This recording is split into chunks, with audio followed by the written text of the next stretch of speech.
আমি কি দিয়া বুঝাইতাম? আম পাতা, জাম পাতা, বড়ই পাতার কোনো অভাব নাই। কোনো পাতা দিয়া বড়ই, কোনো পাতা দিয়া গরম জল করে না। বড়ই পাতার পানি দিয়া কেন গরম জলটা করে? আম পাতা কি দোষ করলো? জাম পাতা কি দোষ করলো? বড়ই পাতা দিয়া কেন গরম জল করা হয়? এই কথা দিয়ে কোনো মৌলবি কয় না। লাল কাপড়, নীল কাপড়, হলুদ কাপড়, কত কাপড় দেখলাম। কবরের কাপড়টা কেন ভাইজান সাদা? এই সাদা দিয়া কেন দাফন করা হয়? এই কথা দিয়ে পৃথিবীর কোনো মৌলবি কয় না রে। এ আমার যুবক,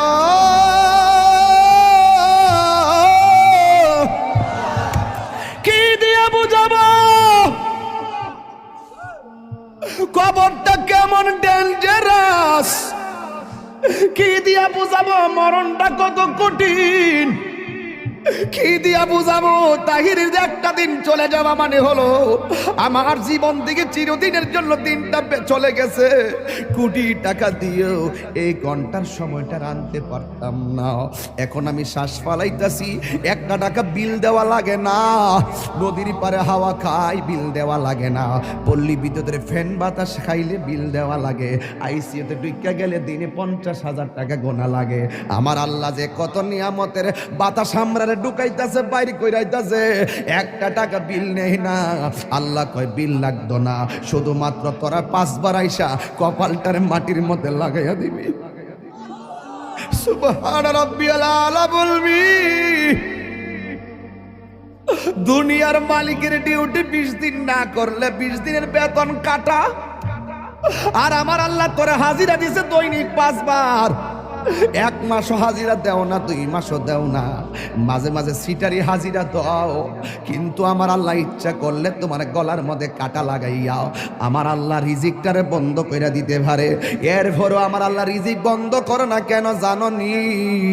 কারণ হলো আমার আল্লাহ কয় আমি আল্লাহ তোরে মায়া কইরা বানাইছি, মায়া লাগে। আল্লাহ ডাক দিয়ে কয় আল্লাযী খলাকাকা ফাসাওয়াকা ফাআদালাক ফি আইয়ি সূরাতিন মা শাআ রাক্কাবাক। আমার আল্লাহ তোরে সুন্দর নমুনায় বানাইছি। এই জন্য আমার আল্লাহকে খলাকতু বিয়াদাইয়া, আল্লাহ এই চেহারাটারে নিজের হাতে বানাইছে। আল্লাহ বলে মিনহা খলাকনাকুম, আমি এই মাটি থেকে তোরে বানাইছি, মানে আদমরে বানাইছে। আদম হলো ডাইরেক্ট মাটি দিয়া তৈয়ার, আমরা কইলাম মা বাবার নুতফা দিয়া তৈয়ার। বন্ধুরে আমার এই চেহারাটা ডাইরেক্ট আমার আল্লাহ নিজের হাতে বানাইছে। এই জন্যই তো মানুষের চেহারা দিয়া কাউরে আল্লাহ দুজকি দিবে না। এই জায়গার মধ্যে পশু পাখির চেহারা লাগাইয়া দোজকে দিবে, কারণ এই চেহারাটা হলো আল্লাহর কুদরতি রহস্য। কথা বলেন ঠিক কিনা? মানুষ হলো আল্লাহর রহস্য। ও যুবক, এই মানুষই আল্লাহ দুনিয়ার দিকে নিব। কত বাহানা কইরা নেয়। ইমানদারের রূহটা যেই মাত্র নিয়ে যাবে, আল্লাহ একটা ফেরেশতারে ডাক দিয়ে বলবে, ফেরেশতা জান্নাত থেকে একটা সাদা কাপড় ল। একটা সাদা কাপড় লইব, সাদা কাপড় লইয়া বলবে ইমানদারের কাছে যাও। রুহুটা আজরাইলে বের করার সাথে সাথে ওই রুহুটারে তুমি কাফন দিয়া বাইন্ডিং কইরা ফালাইবা। ও যুবক, এমন ভাবে রুহুটারে বাইন্ডিং করব, এমন ভাবে বাইন্ডিং কইরা আসমান দিকে উড়াইয়া লইয়া যাইব, দেখতেই তো বড় ভয় লাগে।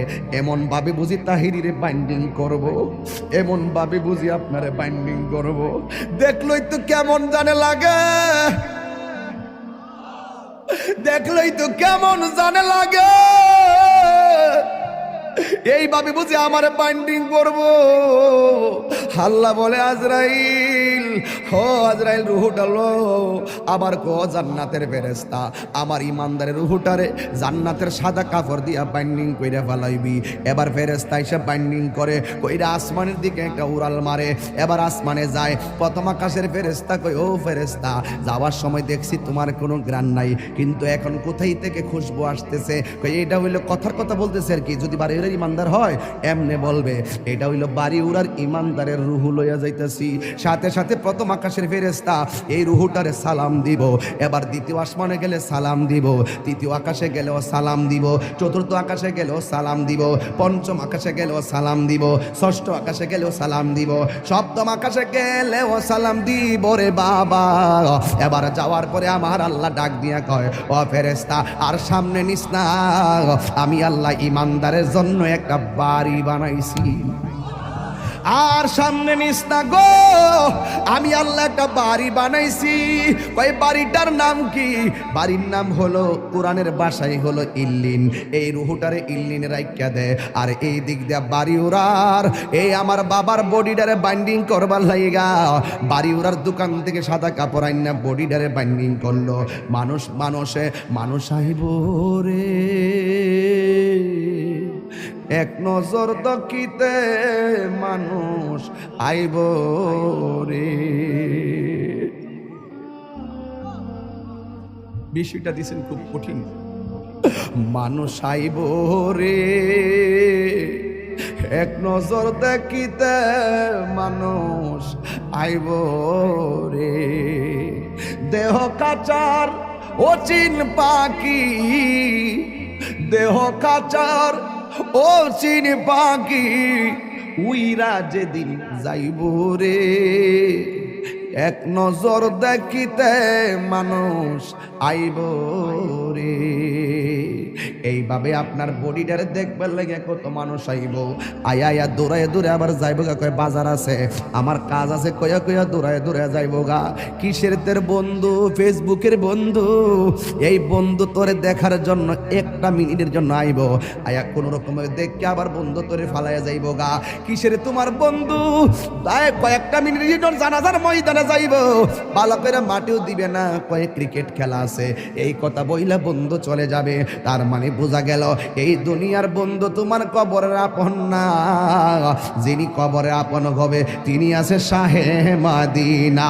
কথা বলেন ঠিক কিনা? হাত তুলে বলো ঠিক কিনা বলো। আমার নবী কবর আসার ক্ষমতা আছে না? না।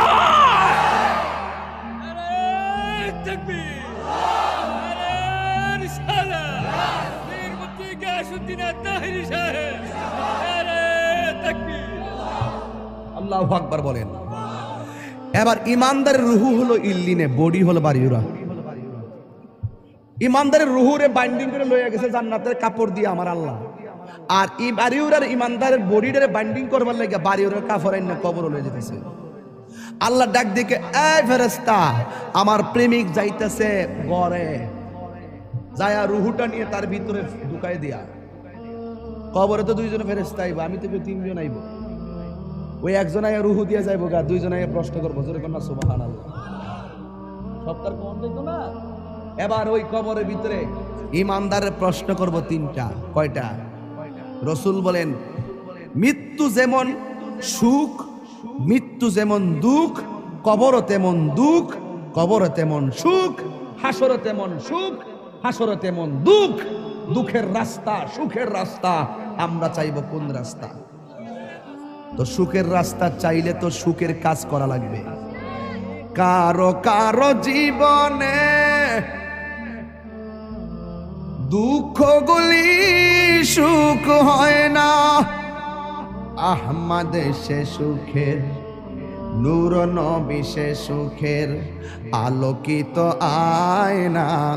তার রঙে রঙিন হলে দুঃখগুলি আর দুঃখ রয় না সবার জীবনে। আল্লাহুম্মা সাল্লি মাওলানা মুহাম্মদ ওয়া আলা আলি সাইয়্যিদিনা। বাজান, আপনারা যদি কেউ উঠেন আমি কষ্ট পাবো। আমি আসল ঘরের ওয়াজ করতেছি। যদি কেউ মন খারাপ করেন আর ডান বাম সান আর মুখে হাসি আসে, তাইলে আপনার মুসিবত। কেরে? আসল ঘরে না। রাসূল বলছেন কবর হইল আখিরাতের প্রথম মঞ্জিল। ওই প্রথম মঞ্জিলের কথা বলতেছি। আর আপনি যদি ফেসবুক চালানো ওয়াজে বসে বসে, সেটা দুঃখজনক। আমার দিকে তাকান, কবরে সুখ আছে কিনা? রাসূল বলেন বেনামাজের জন্য কবরে তিনটা শাস্তি। আমাদের খলিল রেজা সাহেব এখানে নামাজ পড়ান, ভালো আলেম। আমার বড় কষ্ট হয়, আল্লাহ রাসূল এই কথাটাই বলছিলেন, মসজিদে যখন জামাত হয় আমি যখন দেখি কেউ ঘরে বসা, আমার মনে চায় তার ঘরটারে আমি আগুন দিয়ে জ্বালাই দিই। আমার খুব ব্যথা লাগে যখন মসজিদে জামাত হয়, আপনি দোকানে আড্ডা দেন, মনে হয় যেন কবরে শুধু আমরাই যাবো, আপনারা যাইতেন না। রাসূল বলেন কবরে বেনামাজির জন্য 3টা শাস্তি লিখে রাখেন। নাম্বার 1, কবরে দেওয়ার পরে 2 পাশের মাটি 2 প্রান্তে চলে যাবে। এই ছেলে, এই বসো।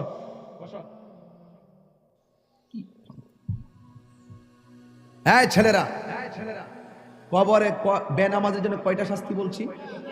আজকে থেকে পরিপূর্ণ মাদ্রাসা থেকে একটা হেদায়েতের বার্তা নিয়ে যাও। কয়টা শাস্তি বলছি ভাই? নাম্বার 1, কবরে লাশ দেওয়ার পরে 2 পাশের মাটি 2 প্রান্তে চলে যাবে। বলবেন এটা কিভাবে সম্ভব? 2 প্রান্তের মাটি 2 প্রান্তে যাবে কিভাবে? আজরাইলে কত বড় জানেন? যার মাথায় 7 সমুদ্র 13 নদীর পানি দিলেও 1 ফোঁটা পানি জমিনে পড়বে না। যার 1 মুষ্টি মাটির সমান সমান 70 মণ। 1 মুষ্টি মাটি আদম রেজে বানাইছিল, 1 মুষ্টি উড়ে আইসা 1 মুষ্টি মাটি সমান সমান 40 মতান্তরে 70 মণ। তাহলে উনি কত বড় দেহের অধিকারী? এই এত বড় আজরাইল আপনার ছোট্ট ঘরের রুমের ভিতরে ঢুকছে কেমনি? এটা যেমনি সম্ভব, হিটাও সম্ভব। কথা বলো। 2 প্রান্তে চলে যাবে। বেনামাজির জন্য কবরে 3টা শাস্তির 1টা শাস্তি হলো 2 পাশের মাটিগুলো এসে তোমাকে এমন জোরে চাপা দিবে, ডান পাশের হাড্ডিগুলো বাম পাশের ভিতরে ঢুকে যাবে। বাম পাশের হাড্ডিগুলো ডান পাশের ভিতরে ঢুকে যাবে। রাসূল কি বার্তা দিয়েছে শুনেন। আল্লাহর হাবিব বলছেন ওই সময় সে একটা চিৎকার যে দিবে, এই কান্নার আওয়াজ যদি তার পরিবার পরিজন দুনিয়ার মানুষ শুনতো, তাহলে ওই মানুষটার কানের পর্দা ফেটে সাথে সাথে মারা যেত। আল্লাহ! বিকট আওয়াজ হবে। রাসূল বলেন এই আওয়াজ যদি পৃথিবীর কাহারও কানে লাগতো, তাহলে মানুষের পর্দা, কানের পর্দা ফেটে মারা যেত। গরু, ছাগল, চতুষ্পদ জন্তু যারা, তারা কবরের আযাবের আওয়াজ শুনে। আপনি জানেন না তো, হাদিসের ভাষায় দেখেছি কবরের ভিতরে মানুষগুলা যে কান্নাকাটি করে, এত ভয়ঙ্কর হাউমাউ, ঝগড়া লাগলে বলছে না কাউ কাউ, কি আওয়াজ হয়? আল্লাহ বাঁচাও, আর পারছি না, আল্লাহ তুমি বাঁচাও, আর আগুন সহ্য হয় না, সাপের দংশন সহ্য হয় না। মাঝে মাঝে দেখবেন গরু ছাগলগুলো ঘাস খায়, হুট করে দাঁড়ায় থাকে, হুট করে রশি ছিঁড়ে দূর মারে। কেন? ওরা কবরে আযাবের কান্নাকাটির আওয়াজ শুনে।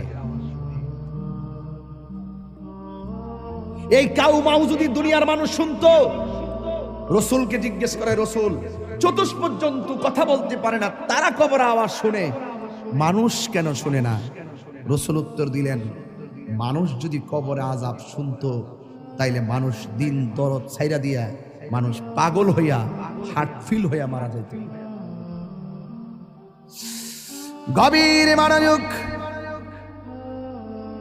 কবরের আলোচনা করতে বলেছেন, তাই সাইড লড়ব না। মাটি তোমাকে এমন ভাবে চাপা দিবে, কোটিপতি হইয়া কবরে দোহাই দিলে চলবে না আমি কোটিপতি ছিলাম। এই কবরের মাটি তোমাকে মাটির সঙ্গে মিশাবে, কিন্তু মরণ হবে না। আপনি আল্লাহকে বলবেন, আল্লাহ আর সহ্য হয় না, একবারে আমরা মাইরা ফালাও, হাড্ডিগুলো গুঁড়া হয়ে গেছে, আর সহ্য হয় না গো মালিক। এই হলো বেনামাজির কবরের মাটির আযাব। এখন বলবেন মাটি কেন চাপা দিব, তার রহস্য কি শুনে যান। এই মাটির উপরে চইল আল্লাহ কয় মিনহা খলাকনাকুম, এই মাটি দিয়ে তোমাকে সৃজন করা হয়েছে, ওয়া ফিহা নুঈদুকুম, এই মাটিতেই তোমাকে দাফন করা হবে। মাটি কেন চাপা দিবে জানোনি? এই মাটির উপরে চলে চলে তুমি আল্লাহর সঙ্গে নাফরমানি করেছো, এই জন্য মাটি তোমাকে চাপা দিয়ে মাটি প্রতিশোধ নিবে। এই জন্য যুবক, রাত্রে গুনাহ করতে গেলে খেয়াল কইরো কবর আযাবের কথা, উপেনে গুনাহ করতে গেলে আল্লাহর কথা চিন্তা কইরো। কেউ জানে না, একজন জানে সব কথা, জবানটা খুলে বলুন তিনি কে? বেনামাজির জন্য প্রথম শাস্তি হলো কবরের মাটির চাপ। এখন বলবেন হুজুর 2 নম্বর শাস্তি কি? 2 নম্বর শাস্তি হলো কবরে দেওয়ার পরে জাহান্নামের আগুনের একটা উত্তাপ দেওয়া হবে। এই উত্তাপটা দুনিয়ার আগুনের 70 গুণ বেশি তাপ হবে। আল্লাহরে বলবা, আল্লাহ আর সহ্য হয় না, বাঁচাও। কিন্তু ওই জায়গার মধ্যে আগুন নিভাবার কোনো ফায়ার সার্ভিস নাই। এই মুহূর্তে তাহিরের উপরে যদি আক্রমণ আসে, কিছু লোক হলেও আপনারা আমার পক্ষে কথা বলবেন। খলিল সাহেবের উপরে আক্রমণ আসলে কিছু লোক হলেও আপনারা কথা বলবেন। বাড়ি ওরা যদি একটা বংশের নাম কোনটান দিয়ে চেয়ারম্যান সাহেব, চেয়ারম্যান সাহেবের বাড়িতে যদি আগুন লাগে বা আমার বাড়িতে আগুন লাগলে পাশের বাড়ির মানুষকে আগুন নিভাতে যাবে না ভাই? যাবে না? যাবে না? আমার বাড়িতে আগুন লাগলে পাশের বাড়ির মানুষ আগুন নিভাতে যাবে, কিন্তু ঘরের পাশে কবরে আগুন দাউ দাউ করে জ্বলতেছে, আগুন নিভাইবার কোনো ব্যবস্থা আসেনি রে বাবা। এই জন্য বেনামাজির কবরে আগুন ধরে দিবে, অবস্থা ভয়াবহ হবে। 3 নম্বর বেনামাজির কবরে 3 নম্বর শাস্তি হলো, বেনামাজির কবরে একটা সাপ ঢুকবে, যেই সাপের দাঁতগুলো হবে 70 গজ লম্বা, চোখগুলো হবে দুনিয়ার আগুনের চাইতে 70 গুণ লাল। ওই সাপটার মাথায় থাকবে মহিলাদের চুলের গোছার মতন চুল। ওই সাপের গায়ের মধ্যে দুর্গন্ধ থাকবে। আমরা একটা সাপের দুর্গন্ধ সহ্য করতে পারি না, নাকে ধরে যাই, লাশের গন্ধ সহ্য করতে পারি না। কিন্তু ওই সাপের গায়ের মধ্যে এমন দুর্গন্ধ থাকবে গো, এই সাপের দুর্গন্ধ যদি কাহারো নাকের মধ্যে লাগতো, ওই মানুষটা কলেরা হইয়া সাথে সাথে মারা যাইতো। এমন দুর্গন্ধ সাপ কবরে ঢুকাইয়া দেওয়া হবে। ও তাহিরি হুজুর, এই সাপটা কতটুকু লম্বা? বুখারী শরীফের হাদিস খুললা দেখেন, এই সাপের দৈর্ঘ্য হলো 450 কিলোমিটার লম্বা। এমন বিষাক্ত সাপ তোমার পায়ের মধ্যে সুবল দিবে না, তোমার কপালের মধ্যে সুবল দিবে না। কারণ মানুষের বডির ভিতরে কোন দিক দিয়ে শয়তান মানুষের ভিতরে ঢুকে জানেননি? কান দিয়া ঢুকে না, নাক দিয়া ঢুকে না, চোখ দিয়া ঢুকে না। শয়তান মানুষের ভিতরে প্রবেশ করে নাভি দিয়া, নাভি দিয়া। এই জন্য ওই শয়তানের পাল্লাই পইরা যারা নামাজ চাইরা দিছো, ওই সাপটা তোমার নাভির মধ্যে এমন জোরে 70 গজ দাঁতটা বসাইয়া দিয়া বডিটারে আলাদা কইরা 70 গজ মাটির নিচে নিয়ে ঢুকাইয়া দিবে। আপনি বলবেন, আল্লাহ আর সহ্য হই না গো। ও যুবক, পায়ে হাত দিয়া বইরা যায়, নামাজ ছাড়লে আল্লাহ বড় অসন্তুষ্টি হইয়া যায়। একদম মুসা নবীর কাছে একটা মহিলা আসলেন, আয়েশা বলতেছে, মুসা নবী গো, আমি এমন গুনাহ করছি, আল্লাহর কাছে 100 বার ক্ষমা চাইলে মনে হয় কেন জানে আল্লাহ ক্ষমা করবে না। আমি এত তওবা করি, চোখের পানি ফেলায়া কান্দি গো মুসা নবী। আপনারা আওয়াজ করে বলেন, মুসা নবী কি নরম নবী না গরম নবী? মুসা নবীর আয়েশা বলে, নবী গো, আমি এমন গুনাহ করছি আমার আল্লাহ ছাড়া কেউ জানে না, কিন্তু আমি এমন ভাবি আল্লাহর কাছে ক্ষমা চাই, কিন্তু আমার আল্লাহ ক্ষমা করবে কিনা আমি জানি না। কেন জানে মনে হয় আমার আল্লাহ আমাকে ক্ষমা করবে না। এবার মুসা নবী ডাক দিয়ে, ও পাগলনি, তুমি কি এমন গুনাহ করছো যেই গুনাহের কারণে আল্লাহর কাছে তওবা করার পরও তোমাকে তওবাটা কবুল হবে কিনা তুমি মনে করতে পারো না?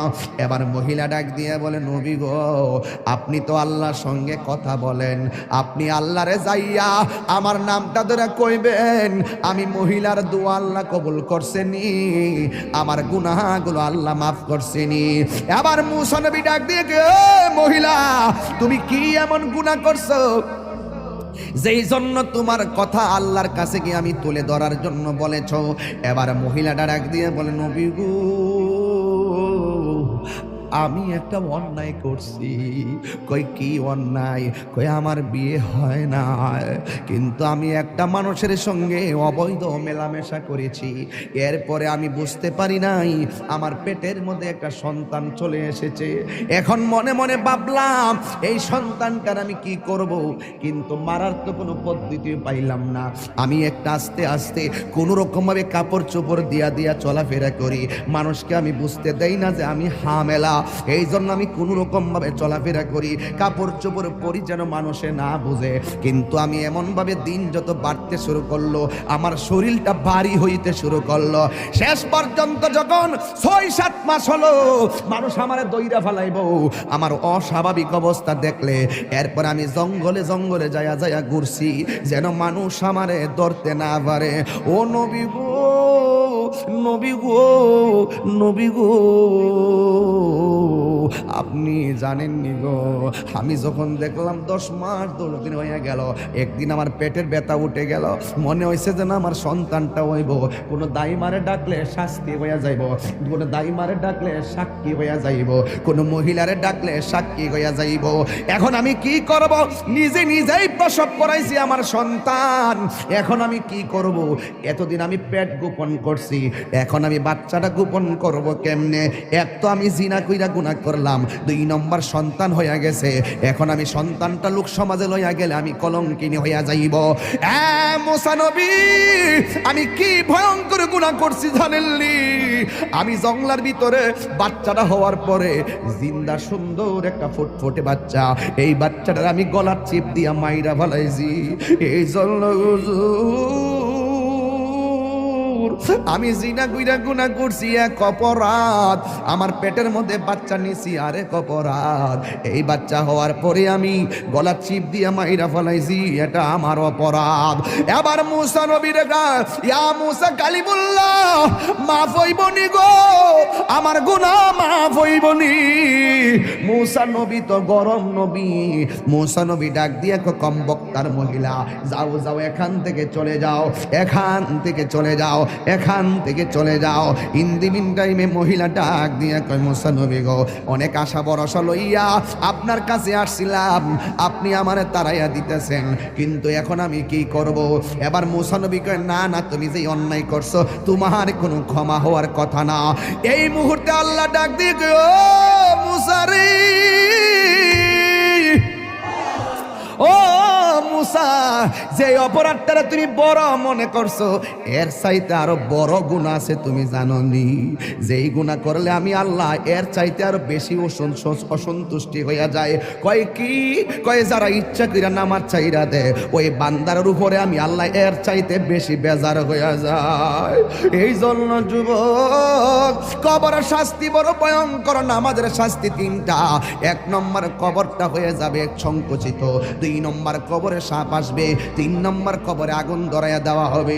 যদি তুমি ইমানদার হইতে পারো, তাইলে তোমার কবরের মধ্যে আবার 3টা শান্তি। 1 নম্বর হইল তোমার কবরের ভিতরে আমার আল্লাহ জান্নাতের বিছানাটা পাঠাইয়া দিবে। 2 নম্বর হলো এই কবরে শোয়ার পরে ডান দিকে তুমি তাকাইলে একটা নূরের বাতি দেখতে পারবা। তুমি জিজ্ঞেস করবা, ও নূরের বাতি, তুমি কোথায় থেকে আমার কবরে আলো দাও? কয়, আমারে চিনো না, আমি হইলাম দুনিয়ার তোমার 5 ওয়াক্ত নামাজ আর নেক আমল। এবার ইমানদার বাম পাশে তাকাবে, তাকাইয়া দেখবে আর একটা নূরের বাতি দেখা যায়। ইমানদার বলে, তুমি কে গো? কয়, আমারে চিনো না, আমি হইলাম সেই আলো, আমার আল্লাহ আমারে পাঠাইছে। আমি সূর্যের আলো না, আমি চাঁদের কোনো আলো না। তুমি যে দুনিয়ায় কোরআন তেলাওয়াত করেছো, তোমার কোরআন তেলাওয়াতটা আমি আল্লাহ রাব্বুল আলামিন, আমি তেলাওয়াতটাকে আমার আল্লাহ তোমার কবরের ভিতরে আহাগো আলো বানায়া পাঠাইছে, তোমার কবরের অন্ধকার দূর করে দেওয়ার জন্য। জোরে জোরে কি আল্লাহু আকবার বলা যাবে না?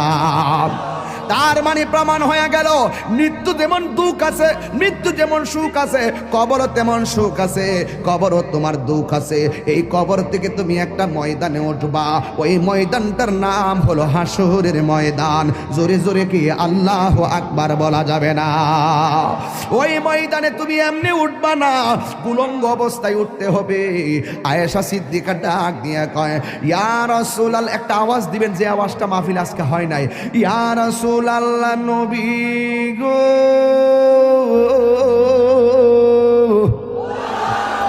ইয়া রাসূলুল্লাহ, আপনি যে বললেন এই কবরস্থান থেকে কবর থেকে মানুষে হাসরের ময়দানে উলঙ্গ অবস্থায় উঠবে, একজনে লজ্জাস্থান তো আরেকজনে দেখা পালাইব।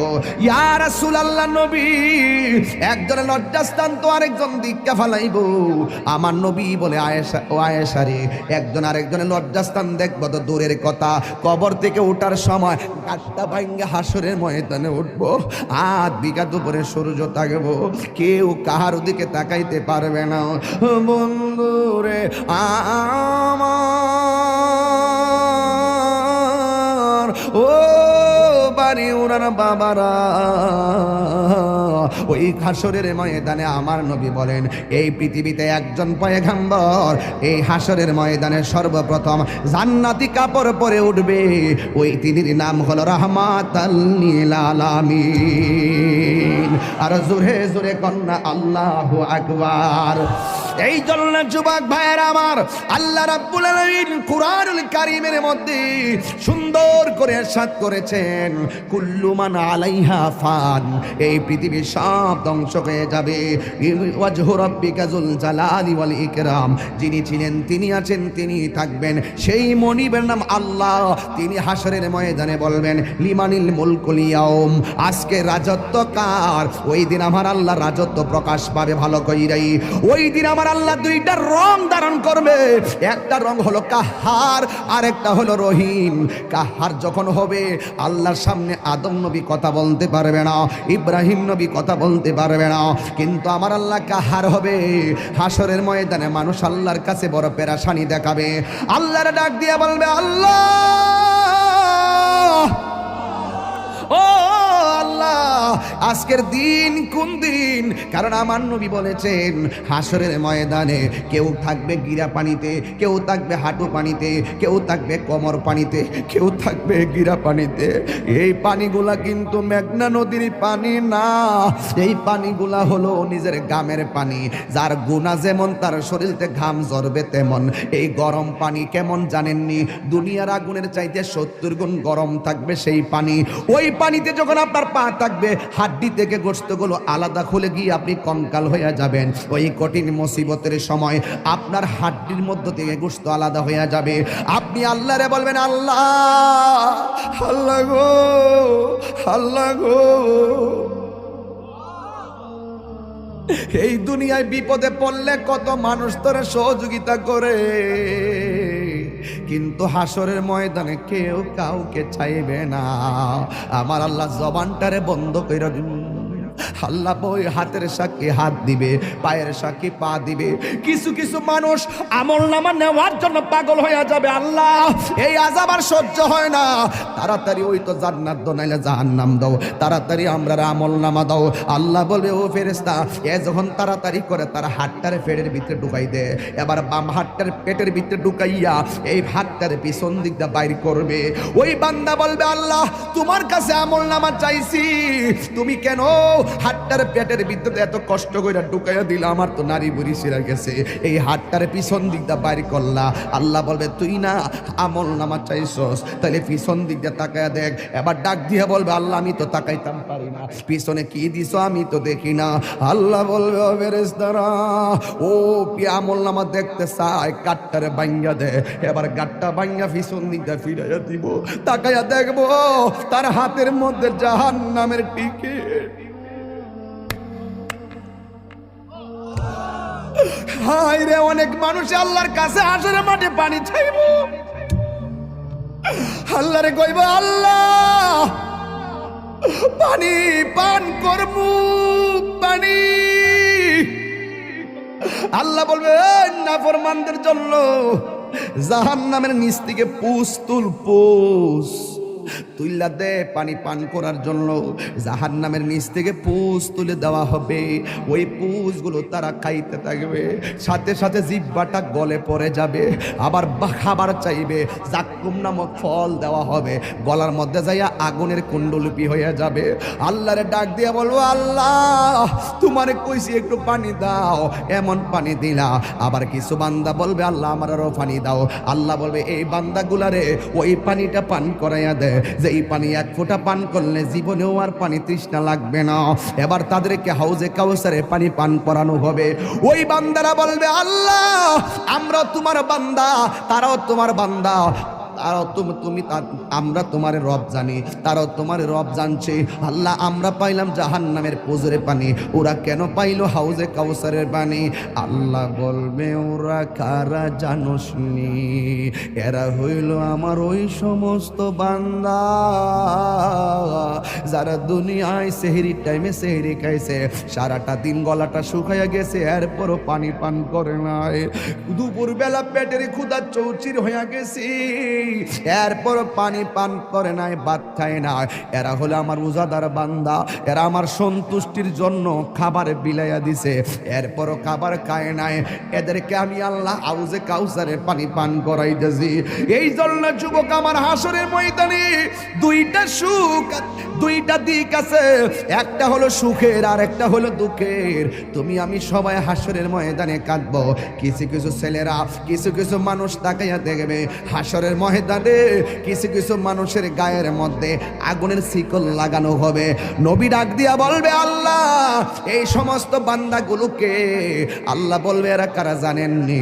যারা দুনিয়াতে মা বাবার মনে কষ্ট দিয়েছে, এইগুলা হলো সেই সমস্ত বান্দা। ও আমার যুবকেরা দল, মনে করতেছ মা বাপরে কষ্ট দিয়া বুঝি তোমরা বুঝি কবরে যায়া সুখ পাইবা, মা বাপরে দুঃখ দিয়া বুঝি কবরে যায়া সুখ পাইবা? না রে না, হাসরের ময়দানে ওই মা বাবার যারা কষ্ট দিব তাদের গায়ের মধ্যে আগুনের শিকল লাগাইয়া দিব। এই লাগাইয়া দেওয়ার কারণে হাড্ডিগুলা মজ্জা পর্যন্ত ঢুকে যাবে। এই জন্য বাড়ি উড়ার বাবা, আমার পূর্বের আলোচক এই দিকে খেয়াল করে কথা বইলা গেছে। এরপর হাসরের ময়দানে চিত্র তুলে ধরলাম, সবার মুখের মধ্যে শুধু নাফসি নাফসি থাকবে, শুধুমাত্র নাফসি নাফসি। আদম নবী বলবে নাফসি নাফসি, ঈসা নবী বলবে নাফসি নাফসি, ইব্রাহিম নবী বলবে নাফসি নাফসি, সব নাফসি নাফসি। যুবক, ওই কঠিন মুসিবতে আল্লাহর ছায়া বিনে কোনো ছায়া থাকবে না। ওই কঠিন মুসিবতে আমার আল্লাহ 7 শ্রেণীর মানুষকে আরো সে আজিমের নিচে ছায়া দান করবে। জবানটা খুললা কন্যা, কয় শ্রেণীর লোক? 7 শ্রেণীর মানুষকে আল্লাহ রাব্বুল আলামিন আরশে আজিমের নিচে ছায়া দান করবে। 1 নম্বর হলো যারা ন্যায় বিচারক, 2 নম্বর হলো যৌবনে যার ইবাদত বেশি, 3 নম্বরে মসজিদ নামাজ আর জিকির যার বেশি, 4 নম্বরে যারা আল্লাহর ভয়ে কান্না করে, 5 নম্বরে যারা দান করে, 6 নম্বরে যারা আল্লাহর জন্যই কাউরে ভালোবাসে, 7 নম্বরে হলো তাদের সামনে গুনাহ আসছে কিন্তু আল্লাহর ডরে তারা গুনাহ করে নাই। যেমন তোমার আমি একটা বাবা ট্যাবলেট দিলাম, তুমি বলবা হুজুর আমি খাইতাম না, এটা খাইলে আমার আল্লাহ আমার আমলনামায় গুনাহ লিখবো। তোমাকে আমি বললাম এই মেয়েটার তুমি ভোগ করো, তুমি বললা না হুজুর সুযোগ আছে, এরপর আমি ভোগ করব না। কেন? আমার আল্লাহ আমারে গুনাহ দিব। আমার রাসূল বলেন যার চোখের সামনে গুনাহ 100% করার সুযোগ আছে, এরপর আল্লাহর ডরে গুনাহ করে না, এই সমস্ত বান্দাদের জন্য যেমন 1-3টা বন্ধু রাস্তা দিয়ে রওনা দিছে, হঠাৎ করে একটা গুহার ভিতরে ঢুকলো, মুখের মধ্যে একটা পাথর পড়ে গেছে, এই পাথরটার লড়াচড়া করে না। এবার বন্ধু 3 জন ভিতরে আটকা পড়ে গেছে, এই পাথরটা সরাইতেও পারে না। বন্ধুরে আমার, ও বাড়ি ওরার কষ্ট হচ্ছে আপনাদের? একটু জবানটা খুললে কেন আল্লাহু আকবার। বন্ধু কয়জন? আরো জোরে। কিসের ভিতরে আটকা পড়ছে? আহা, আমি তাহিরি আপনাদেরকে যা বলতেছি হেদায়েতের লক্ষ্যে ওয়াজ করতেছি। যদি মনে করেন যে আমি উড়াইল্লা ওয়াজ করতেছি, ভুল হবে। আমার ওই অনেকগুলো আয়াত পড়বো মাঝখান দা, তো আয়াত যে ফিরে ওয়াজ করবো, এই ওয়াজ করাও তো আমার পক্ষে সম্ভব হইতে পারতেছে না। অনেকগুলো আয়াত আসছে যেগুলো নিয়ে আমি কথা বলার এখন পসিবল হচ্ছে না, সময়ও খুব বেঁধে দেওয়া সময়। তবে একটি কথা বলতে চাই, ওই গুহার ভিতরে যখন 3 জন ঢুকলো, ঢুকার পরে বলতেছে এখন কি করব, পাথর তো সরাতে পারি না, কি করব এখন? পাথরে ফাঁক নাই যে এই ফাঁক দিয়ে আমি কাউকে ডাক দিব, কেউ আসে আমাকে বাঁচাবে। আবার যদি কেউ ডাক দিতে না পারি, পাথর যদি সরাতে না পারি, তাহলে এটার ভিতরে আমাকে না খেয়ে মরতে হবে। এখন তিন বন্ধু বলতেছে তাহলে একটা কাজ করো, নিশ্চিত মৃত্যুর মুখে পড়ে একজন আরেকজনকে কয় জীবনে যদি কোনো ভালো কাজ করে থাকি চলো ওই ভালো কাজটাকে পুঁজি করে আল্লাহকে বলি, আল্লাহ তুমি আমাকে এই কাজটার উসিলাই তুমি আমাকে মাফ করে দাও। এবার এক বন্ধু কয় আল্লাহ একটা মেয়েকে আমি তাড়া করেছিলাম, মেয়েটাকে তাড়া করার পরে মেয়েটা খুচুট খেয়ে নিচে পড়ে গেছে, আমি তাকে ভোগ করার জন্য তার শরীর থেকে ওড়নাটা সরাই ফেললাম, তার শরীর থেকে কাপড়টা সরাই ফেললাম, আমি তাকে ভোগ করার জন্য তার উপর ঝাঁপিয়ে পড়লাম। মেয়েটা আমাকে বলল, হে যুবক তুমি আমাকে ভোগ করবা, আমি নিরুপায়, আমি অস্থির, আমি কি করব, এখন আমি বাঁচতেও পারবো না, আমি হয়তো এখন নিঃসন্দেহে আমার ইজ্জত লুণ্ঠন হয়ে যাবে, কিন্তু তুমি আমাকে ভোগ করার আগে তোমাকে আমি একটা কথা বলি, তোমার সামনে তো নিশ্চিত আমাকে তুমি ভোগ করতে পারবা, আমার তো বাঁচার কোনো উপায় নাই, তবে একটা কথা, তুমি আল্লাহকে ভয় করো। ওই ছেলেটা পাহাড় থেকে বলতেছে আল্লাহ ওই দিন আমি মেয়েটার উপর থেকে লাফ মেরে দাঁড়িয়ে গিয়েছিলাম, আমি কাপড় পরিয়ে দিয়েছিলাম, ওড়নাটা পরিয়ে দিয়েছিলাম, আমি তাকে সসম্মানে বাড়িতে পৌঁছে দিয়েছিলাম, একমাত্র তোমাকে ভয় করে, নিশ্চিত পাপ কাজ থেকে আমি দূরে চলে এসেছিলাম শুধু তোমাকে ভয় করে, যদি সত্যিকার অর্থে তোমাকে ভয় করে থাকি তাহলে পাথরটা সরায় দাও। কথাটা বলতে দেরি পাথরটা সরে গেছে। রাসূল বলেন নিশ্চিত তার সামনে গুনাহ আছে,